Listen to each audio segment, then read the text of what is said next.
మన తొలి వెలుగు ప్రేక్షకులు అందరికీ నమస్తే. డిప్యూటీ కలెక్టర్ అక్రమాస్తులు అంట 100 కోట్లు అంటుల్లా. 100 కోట్ల రూపాయల అక్రమాస్తులు సంపాదించిండంట. జనాలకు అడ్డంగా పుట్టింది కొడుకులంతా. 100 కోట్ల రూపాయల అక్రమాస్తులు అంటే నిన్న 100 కోట్ల ముచ్చటిచ్చిండు భూమిది. ఇవాళ ఈయనదేమో 100 కోట్ల రూపాయలంట. ఈయన డిప్యూటీ, మళ్ళీ కలెక్టర్ కూడా కాదు. ఏం పేరు ఈయన పేరు? వంశీమోహన్ అంట. ఈయన ఎక్కడ? ఈయన మేడ్చల్లా ఏసీబీకి చిక్కిన మేడ్చల్ జిల్లా డిప్యూటీ కలెక్టర్ వంశీమోహన్. 19 ఇళ్ల స్థలాలు ఉన్నాయంట. వనస్థలిపురంలో ఇల్లు ఉందంట. లగ్జరీ ప్లాట్లు ఉన్నాయంట. 2 ఎకరాల ఫామ్ హౌస్ ఉందంట. ఇంకా మొదమరి బ్యాంకులో 20 లక్షల రూపాయల డిపాజిట్ అంట. ఇంకా బహిరంగ మార్కెట్లో వీటిని పెడితే 100 కోట్ల రూపాయల విలువ ఉంటుందని చెప్పారట.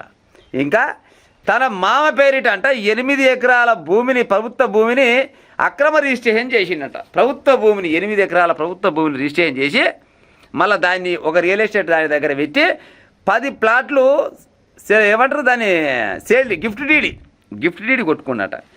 ప్రభుత్వ భూమి అయినా మరి ప్రభుత్వ భూమి మా మేనమామకి ఎట్లా రిజిస్ట్రేషన్ కావచ్చు? జనాలకు అడ్డం పుట్టింది కొడుకులంతా. మరి ఈడొక్కడే సంపాదించవచ్చునా? మరి ఈయనకు కలెక్టర్ అంటే ఆయన సోపతి లేకుండా వచ్చునా? ఆ కలెక్టర్ పేరు ఏం పేరు? అమయ్ కుమార్ అంటే. ఆయన ఆయన లేడు, రంగారెడ్డి జిల్లా కలెక్టర్. ఆయన ఈయనకు సోపతి. మరి ఆ రంగారెడ్డి జిల్లా కలెక్టర్ అమయ్ కుమార్కు మళ్ళీ ఆయన బాసోలు ఆయన నవీల్ మిట్టల్ అంతా బయటపై గడు ఉండవడన్నా నవీల్ మిట్టల్. మరి నవీల్ మిట్టల్ బాసోడు కావచ్చు. కలవకుంట ఫ్యామిలీ మొత్తం నవీల్ మిట్టల్ బ్యాంక్. మరి ఈయన డిప్యూటీ కలెక్టరే 100 కోట్లు సంపాదిస్తే కలెక్టర్ ఎన్ని సంపాదించాలి? నవీల్ మిట్టల్ ఎన్ని సంపాదించాలి? కేసీఆర్ కుటుంబం ఎన్ని కోట్లు సంపాదించాలి? రేవంత్ రెడ్డి నీకైతే చెవి మీద జరనన్న పేరు వారతలేదు, పాడైపోను. ఏం ఇయ్యాలి వచ్చింది పేపర్లో. ఏం చేస్తారు? 100 కోట్లు వెనక గుంజుకొస్తులు వస్తున్నా? 8 ఎకరాల ఏది గవర్నమెంట్ భూమిని వెనక గుంజుకొస్తులు వస్తున్నా? 2 ఎకరాల ఫామ్ హౌస్ని వెనక గుంజుకొస్తులు వస్తున్నా?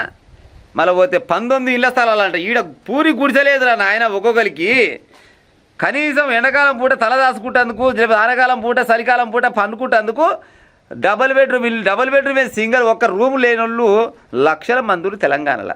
మరి ఈయనకి 19 ఇళ్ళు, మరి 19 ఇళ్ళలో వంతుండొచ్చురా? అయినా ఒక్కింట వంతుండొచ్చునా? ఇట్లా జనాల సొమ్ముకు అడ్డం తింటేందుకు తలిగిరు. ఇవన్నీ ఏడా కేసీఆర్ ఎప్పుడైతే అధికారంలో ఉండో అగో అధికారం అడ్డు పెట్టుకొని సంపాదించింది ఈ లుచ్చ అంతా. అనొచ్చా మనం ఈ లుచ్చా అని? పక్కా అనొచ్చు. అనుకుంటే ఏం చేస్తాం? మరి రేవంత్ రెడ్డి ఏం చేయాలి? మరి ధరణి పాడైపోను, ధరణి తోడి ధరణి దద్దరిల్లిపోయింది, ధరణి మొత్తం అక్రమాలే అని చెప్పిండు. మరి ధరణిలో ఉన్న అక్రమాలని మరి సక్రమంగా తీసుకొచ్చి 1 గంటెడు భూమి గుంజుకొచ్చి మన తెలంగాణ రాష్ట్ర ప్రభుత్వంలో కలిపిన చరిత్ర ఏమైనా రేవంత్ రెడ్డికి ఉన్నదా? లేదు. అటు కేసీఆర్కు లేకపోయా, రేవంత్ రెడ్డి లేకపోయా, బండి సంజయ్కి లేకపోయా, కిషన్ రెడ్డి లేకపోయా. ఏడగూడిరా నాయన మీరంతా ఈ తెలంగాణ రాష్ట్రాన్ని మొత్తం మిగతా తప్పితే ఇంకేమైనా ఉందా చెప్పురి? నిన్న ఓడు 1000 కోట్ల భూమిని ఆగం చేసిండంట. 1000 కోట్ల భూమి. 1000 కోట్లు అంటే మామూలు ముచ్చట అనుల్లా. ఈడేం 100 కోట్లు, వాడేం 1000 కోట్లు. మరి తెలిసిన వాళ్ళు గెలు తెలియని వాళ్ళు ఎంతమంది ఉన్నారు? గుంతక రావాలా కదా. అసలుకు తెలంగాణ రాష్ట్రంలో బీఆర్ఎస్ను దించేసి కాంగ్రెస్ పార్టీని అధికారంలోకి ఎందుకు ఇచ్చిర్రు? ఏం చెప్పాడు రేవంత్ రెడ్డి? కేసీఆర్ నువ్వు చేసిన అక్రమాలు మొత్తం బయట పెడతా, ఒక్కొక్కటి మొత్తం బయట పెట్టి మిమ్మల్ని అందరిని ఇంటి లాలని కొనబోయి సెంచలు కూడా చెర్ల పెళ్ళి దేవతా అని అంటివి. ఏడాది వెళ్ళినవే నాకు అర్థం కాదు. కానీ తోలమని మేము అంటలేము. నువ్వు తోలవన్న సంగతి కూడా మాకు తెలుసు. కానీ కనీసం వాళ్ళు అక్రమంగా సంపాదించాలని నువ్వు అంటివి కదా. ఆ అక్రమంగా సంపాదించిన నువ్వు అన్న ఆస్తులల్లా అర్ధెకరం గుంట తీసుకొచ్చి గంటడే రాదు లాస్ట్ ఒక గంటెడు భూమి ఇగో పలానా కాడికి గుంజుకొచ్చి అక్రమంగా గుంజుకొచ్చి ఈడ క్లియర్గా ఇచ్చిరు కదా. ఏమి ఇచ్చింది? ఈడ తన మామ పేరిట 8 ఎకరాల ప్రభుత్వ భూమిని గుంజు రిజిస్ట్రేషన్ చేయించినట్ట. 8 ఎకరాల ప్రభుత్వ భూమిని ఎట్లా చేస్తాడు?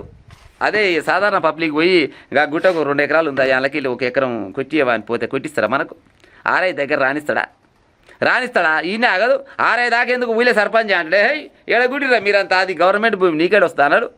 మరి వీళ్ళకెట కావచ్చు? మరి 8 ఎకరాల భూమి మామ పేరిట చేయొచ్చు. మామ ఏమన్నా గవర్నమెంట్కి అడ్డం పుట్టిందా, జనాలకు అడ్డం పుట్టిందా? లేకపోతే ఈ డిప్యూటీ కలెక్టర్ ఏమన్నా జనాలకి వంశీమోహన్ అంటూ ఈడేమన్నా అడ్డం పుట్టిందా?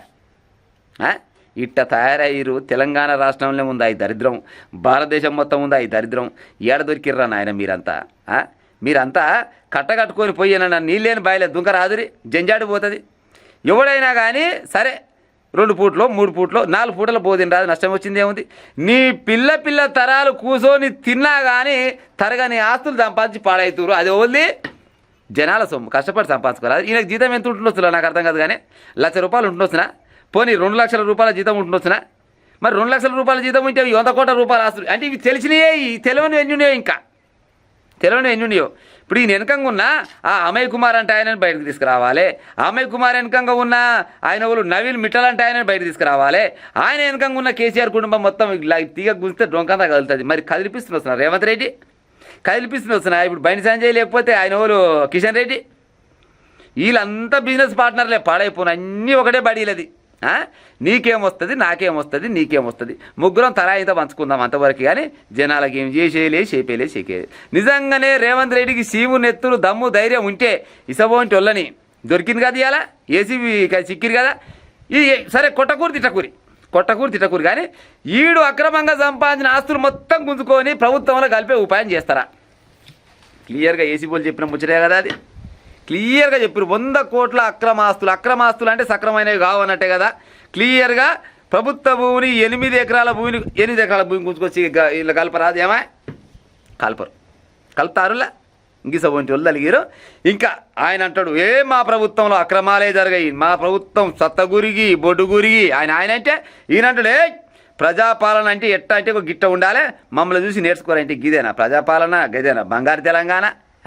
సిగ్గి శరం ఉండాలి ఈ రాజకీయ నాయకులకు. ఏమన్నా ఇసవంటి లుచ్చలు ఇంకెంతమంది ఉన్నారు, ఒక్కొక్కరిని ఏరి ఆయన తీసుకొచ్చి మన ప్రభుత్వాన్ని కలిపితే ప్రభుత్వానికి ఉన్న తెలంగాణ రాష్ట్రానికి ఉన్న అప్పంతా కొట్టుకపోతుండొచ్చి ఈ బయటవాది దగ్గర ఉన్న సంపద మొత్తం ఆడేస్తే కాకుండా వచ్చినా 100 ఎకరాల భూమి అంటిరి, 7 ఎకరాల భూమి అంటిరి, 1,00,000 ఎకరాల భూమి అంటిరి, కాళేశ్వరం అంటివి, మిషన్ భగీరథ అంటిరి, అనుడే ఉంది పాడైపోను. కానీ ఒక్కడన్నా తీసుకొచ్చి ఇంకో పలాని కాడ చెప్పిన ముచ్చట క్లియర్ అయిందని ఎవడన్నా చెప్పిన ఆడుల్లా ఎవడు చెప్పడు. మరి ప్రతిపక్ష వాళ్ళు గసవుడి పైన, అధికార పక్షం వాళ్ళు గసవుడి పైన, అందరు పొత్తులు కలిసి జనాల నెత్తిలా చేయి పెడతాందుకు, టోపి పెడతాందుకు నెంబర్ తయారయ్యారు ఈ దరిద్రులంతా.